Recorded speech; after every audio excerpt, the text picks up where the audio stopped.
اپنی حیثیت کو نمایاں کرنے کے زندگی میں کبھی سماج کا کوئی کام نہیں کیا، زندگی میں سماج کے کبھی کوئی کام نہیں آئے، لیکن گاؤں گاؤں یہ جو ہیں امت کو گمراہ کرنے کے لیے جو بھی جا رہے ہیں، مجھے کسی پارٹی سے دشمنی نہیں ہے، لیکن یہ حیثیت ہمارے سماج کے تانے بانے کو بکھیر کر رکھ دے گی۔ مستقبل بڑا خطرناک ہے، ہمیں تباہی کے لیے دوسروں کی ضرورت نہیں ہے، ہم اپنے بوجھ تلے دب جائیں گے، اس کو محسوس کرنے کی ضرورت ہے بزرگوں۔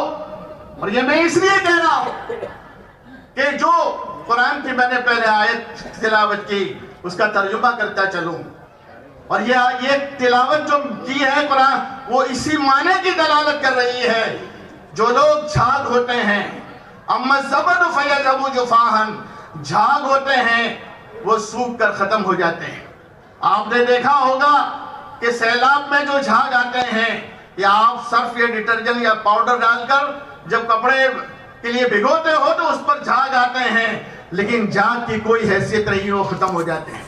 وَأَمَّا مَا يَنْفَعُ النَّاسَ، اور قرآن یہ کہہ رہا ہے وہ چیزیں جو لوگوں کو نفع پہنچانے والی ہیں، قرآن کی آیت پر ذرا غور سے کام لیجئے، وہ چیزیں جو لوگوں کو نفع پہنچانے والی ہیں، یا قرآن نے ہرگز یہ نہیں کہا اما ما ينفع المسلمین، وہ چیزیں جو مسلمانوں کو نفع پہنچانے والی نہیں کہا، بلکہ یہ کہا جو انسانوں کو نفع پہنچانے والی چیزیں ہیں اللہ تعالیٰ اس کو باقی رکھے گا، استقرار عطا فرمائے گا اور اس کو ثابت قدم رکھے گا۔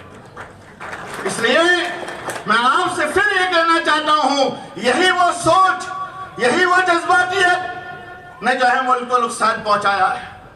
آج جو لوگ جذبات کا نعرہ دے رہے ہیں اور جذبات کی راہ میں بہ رہے ہیں، اشتعال انگیزی کی باتیں کر رہے ہیں، میں ان سے کہنا چاہتا ہوں، اور آپ صلی اللہ علیہ وسلم کی حدیث ہے، حضرت عائشہ رضی اللہ تعالیٰ عنہ کی حدیث ہے، بخاری میں یہ حدیث ہے، فرمایا ان الیہود اتوا النبی صلی اللہ علیہ وسلم، یہودی نبی کریم صلی اللہ علیہ وسلم کی خدمت میں حاضر ہوئے، شرارت پسند، آج بھی دنیا میں ان کا فطرہ کسی سے کم نہیں ہے، آئے اور آ کر کیا کہا، ان کے الفاظوں میں بھی شرارت تھی، حرکتوں میں بھی شرارت تھی، ان کی سرگرمیوں میں بھی شرارت تھی۔ آتے ہی انہوں نے یہ کہا، کیا کہا، السلام علیکم، السلام علیکہ، مطلب کیا ہے، تمہاری موت آوے۔ کس کو کہہ رہے ہیں؟ میرے آقا محمد عربی علیہ السلام کو یہودی آ کر یہ کہہ رہے ہیں، السلام علیکم، کہ تمہاری موت آئے۔ میں آپ سے یہ کہہ رہا ہوں، جو لوگ جذبات و اشتعال کی باتیں کہہ رہے ہیں ان کو میں یہ درس عبرت دینا چاہ رہا ہوں۔ آپ علیہ السلام نے اس کا جواب دیتے ہوئے یہ کہا، وعلیکم، کیا کہا، تم پر موت آئے۔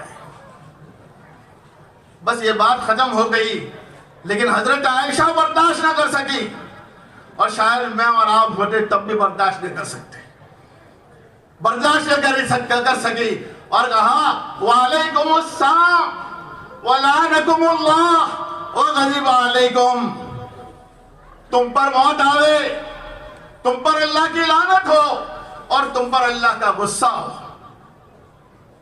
حضرت عائشہ کہہ رہی تھی، آپ علیہ السلام نے حضرت عائشہ کے یہ تیور دیکھے، حضرت عائشہ کی اس جذباتیت اشتعال انگیزی کو دیکھا کہ وہ برداشت نہیں کر سک رہی ہے۔ آپ نے یہ فرمایا، سن لیجئے غور سے، بخاری کی روایت ہے، میرے آقا کے الفاظ ہیں، مہلن یا عائشہ، اے عائشہ جلد بازی مت کرو، ٹھہر جاؤ۔ اور پھر فرمایا، علیک بالرفق، نرمی کے ساتھ کام لو۔ کیا فرما رہے ہیں؟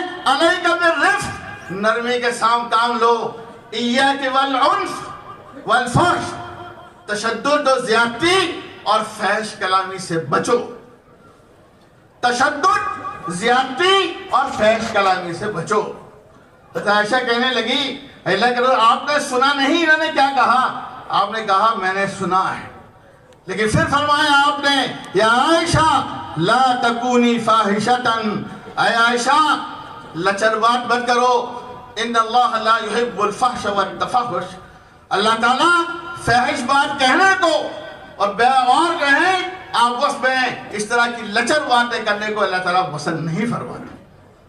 میرے بزرگوں، یہ اسوہ ہمارے پاس ہے۔ آج میں آپ سے یہ کہنا چاہ رہا ہوں، اسی جذباتیت کے نتیجے میں پاکستان وجود میں آیا ہے۔ یہی نعرہ تھا مسلم لیگ کا، مسلم لیگ نے یہی نعرہ اس ملک کو دیا تھا، اور اس وقت اشتعال انگیزی تھی۔ ہمارے علماء کو کفن چور کہا گیا، ہمارے علماء کو غدار کہا گیا، جو اس ملک کے ساتھ ہمدردی کے ساتھ گاندھی جی کے ساتھ شانہ بشانہ لڑائی لڑ رہے تھے۔ غدار کہا گیا، کفن چور کہا گیا، اور پاکستان اور تقسیم ہوا ملک۔ یہ ملک کی تقسیم ہمارے لیے سب سوہانے روح تھا، ہمارے لیے سب سے تکلیف کی بات تھی کہ مذہب کی بنیاد پر ملک تقسیم ہوا۔ یہ ہمارے لیے دردناک بات تھی، اور یہ ہوا ہونے والا، اور یہ ہوا اس لیے کہ اس طرح کے کچھ متشدد لوگوں نے اپنی اشتعال انگیزی اور جذباتیت کی وجہ سے جو ہے یہ نعرہ دے کر تقسیم کیا، اسلام کے نام پر تقسیم ہوا۔ اور آج بھی میں یہ کہہ رہا ہوں، وہاں جا کر دیکھیے کہ جوتیوں میں ڈانٹ بٹ رہی ہے۔ آج بھی وہاں جا کر دیکھ لیجئے، جوتیوں میں ڈانٹ بٹ رہی ہے۔ چھوڑیے اس مسئلے کو، لیکن وہ مسئلہ ختم ہوا۔ اب ختم ہوا، یہاں ہمارے برادران وطن کے ایک مفصل سے طبقے میں، اکثریت سیکولر ہے، اکثریت کی ذہن صاف ستھری ہے، لیکن ایک مختصر طبقہ وہی تشدد کی زبان بولتا رہا جو مسلم لیگ کے ہمارے نوجوانوں نے بولی تھی، اور آج وہی طبقہ اس ملک میں نفرت کی فضا پھیلا رہا ہے۔ وہی طبقہ ایئرپورٹ پر آپ کو نماز پڑھنے کے لیے رکاوٹ بنا ہوا ہے، وہی طبقہ ریلوے میں نماز پڑھنے کے لیے آپ کو رکاوٹ بنا ہوا ہے، جبکہ ہندوستان کی یہ پرمپرا رہی ہے کہ اس ملک کی آزادی کے بعد ہندو مسلمانوں نے ایک دوسرے سے گلے لگایا ہے، اور ایک دوسرے کی دھارمک چیزوں میں کبھی رکاوٹ نہیں بنے، بلکہ قدر عزت کی نگاہ سے دیکھا گیا۔ آج پھر وہی جذباتیت ہمارے نوجوانوں میں پیدا ہو رہی ہے۔ اس لیے میں آپ سے یہ کہنا چاہ رہا ہوں، یہ جذباتیت جو ہے ہمیشہ نقصان پہنچائی ہے اور ملک کو تقسیم کرا دیا۔ ہمارے یہ اکثریت کے ایک مختصر طبقے میں جو جذباتیت پیدا ہو رہی ہے، میں آپ سے صفائی کے ساتھ کہنا چاہ رہا ہوں، یہ ہم کو نہیں، یہ ملک کو نقصان پہنچائے گی، یہ ہم کو نہیں ملک کو نقصان پہنچائے گی۔ اور اس کا مقابلہ کرنے کے لیے آپ علیہ السلام نے حضرت عائشہ کو جو لائے عمل بتایا تھا، اس پر عمل کرنے کی ضرورت ہے۔ ہمیں کوئی جذبات میں آنے کی ضرورت نہیں ہے۔ ہمدردی کا جذبہ، برادران وطن کو اپنے ساتھ رہنے کا جذبہ گنگا جمنی تہذیب ہے۔ ہماری قدریں ایک دوسرے سے مشترک ہیں، ہمارا ایک دوسرے کے ساتھ رشتہ ہے۔ یہ اور بات ہے، مذہبی اعتبار سے ہمارے کچھ امتیازات ہیں، تشخصات ہیں، اس پر عمل کرنے سے ہم کو کوئی روک نہیں سکتا، لیکن ضرورت اس بات کی ہے کہ ایک ہو جائیں تو بن سکتے ہیں خورشید مبیں، ایک ہو جائیں تو بن سکتے ہیں خورشید مبیں، ورنہ ان بکھرے ہوئے تاروں سے کیا بات بنے۔ میرے بزرگوں، مجھے افسوس اس بات کا ہے کہ کچھ چھچولے قسم کے لوگ جو ہیں، جنہوں نے لگام اپنے ہاتھ میں لے رکھی ہے، اور وہ گاؤں کو دوسروں کو جو ہے بہکا رہے ہیں، یہ افسوس کی بات ہے۔ حالانکہ ہمارے پاس ذخیرہ موجود ہے۔ تردامنی پر شیخ ہماری نہ جائی ہو، تردامنی پر شیخ ہماری نہ جائی ہو، دامن نچوڑ رہے تو فرشتے وضو کریں۔ ہمارے پاس وہ مجمع موجود ہے، لیکن وہ مجمع خاموش ہے، سنجیدہ ہے، وہ جو ہے کبھی جذباتیت سے کام نہیں لیتا۔ لیکن جو لوگ اس ملک میں جذباتی زبان بولتے ہیں، اس درست میں نفرت کی زبان بولتے ہیں، تشدد کی زبان بولتے ہیں، یہ اس ملک کے مستقبل کے لیے خطرناک ہے۔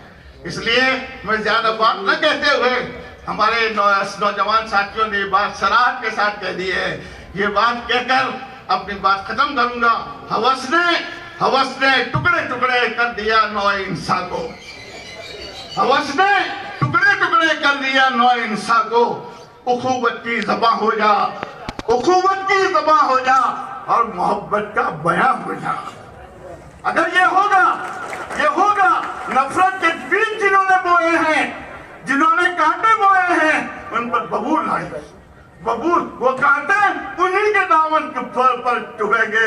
ہم نفرت کے بیج بونا نہیں چاہتے، ہم اس ملک کو گلزار بنانا چاہتے ہیں، اور اس آزادی سے پہلے بھی، آزادی کے بعد بھی، آج بھی ہمارا کردار پازیٹیو ہے، مثبت ہے۔ میں آپ کو بھی یہ کہنا چاہ رہا ہوں، مثبت کردار ادا کیجئے، منفی کردار ادا کرنے کی کبھی فکر نہ کیجئے۔ اس ملک کے لوگ آج بھی آپ سے محبت کرتے ہیں، اس ملک کی انسانیت آپ سے محبت کرتی ہے، لیکن اگر آپ بھی اس نفرت کی زبان بولو گے تو ظاہر ہے اپنے دوستوں سے آپ نفرت کا پیغام لو گے۔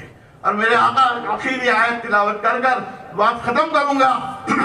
وَلَوْ كُنْتَ فَظًّا غَلِيظَ الْقَلْبِ لَانفَضُّوا مِنْ حَوْلِكَ، اے اللہ کے نبی، آپ بد زبان ہوتے، بد اخلاق ہوتے تو یہ لاکھوں کا مجمع جو آپ کے ارد گرد جمع ہے یہ جمع نہ ہوتا۔ اللہ تعالیٰ کی رحمت کی وجہ سے اللہ تعالیٰ نے آپ کو نرم اخلاق کا مالک بنایا ہے، اور اس نرم اخلاق کے مالک ہونے کی وجہ سے ساری انسانیت اپنی جانوں کو قربان کرنے کے لیے آپ کے لیے جمع ہے۔ میں آپ کو یہ پیغام میرے نبی کا دینے کے لیے آیا ہوں، نرم اخلاق اختیار کرو، اخوت کی زبان اختیار کرو، بھائی چارے کے پیغام کو دو۔ آج بھی انسانیت بے قرار ہے، بے چین ہے، کوئی ہے جو قیادت کرے، کوئی ہے جو ہماری بے چینی اور بے قراری کو دور کرے۔ صرف مسلمان پریشان نہیں ہے، یہ سوچ آپ نکال دیجئے، ہمارے ملک کا سب کو پریشان ہے، اور وہ چاہتا ہے کہ کوئی ایسا قائد ملک میں آوے کہ جو ہماری بے چینی کو دور کرے، بے قراری کو دور کرے، آپسی بھائی چارہ جو ہمیں تھا پھر پیدا کرے۔